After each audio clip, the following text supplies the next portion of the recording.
Brilliance Audio presents Mitla Pass by Gideon Uris, performed by Angela Daw and David DeVries.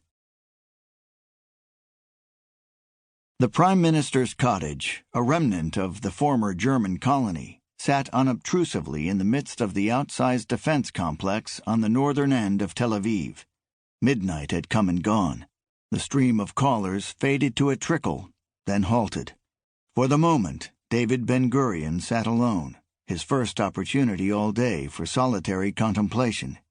He was behind a desk that looked down a long conference table which was covered with green felt.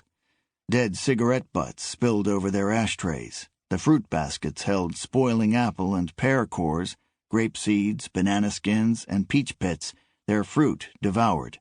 Half-empty soda bottles had lost their fizz, and others, tipped over in disarray, appeared like a platoon of soldiers caught in a crossfire.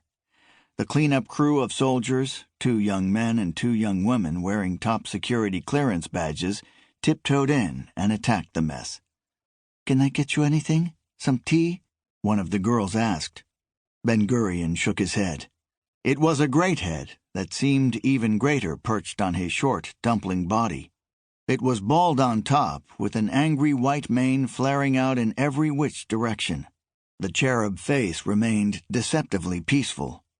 "Where are you from?" he asked. "Morocco," one of the girls said. "Romania. I live at Moshav Michmoret." "South Africa. My family is in Haifa," the second girl said. "I am a Sabra, Kibbutz Ginasar."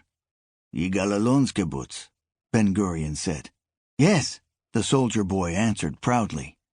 Ben-Gurion's head tilted and his eyes blinked. He was a past master at grabbing 40 winks, a skill honed at 100 Zionist conferences. When the crew departed, it was nearly 2 o'clock in the morning.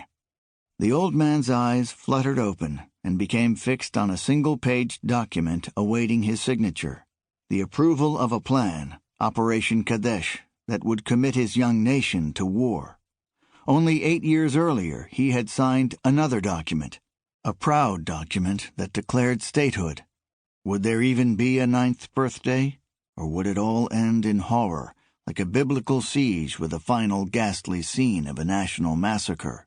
The past 3 weeks had been nightmarish in the speed and intensity of events, the secret meetings in Paris with the French and later the British, and the clandestine agreement to go to war together.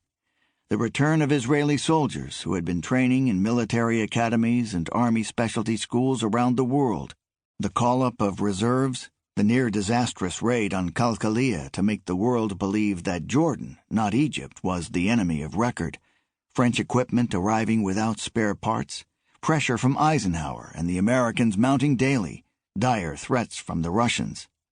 Operation Kadesh. How esoteric, Ben-Gurion thought. The biblical site in the Sinai where the Jews dwelled for a time during their wanderings with Moses. Operation Kadesh needed a series of miracles to succeed. Every assessment was frightfully the same. Israel must win the war in the first 4 days. A prolonged conflict in which every Arab nation would join would be disastrous. No small country goes to war without the support of a major power, yet David Ben-Gurion felt in the depths of his being that Israel's partners, England and France, would falter, leaving her alone, outmanned and outgunned. Israel must win the war in the first 4 days.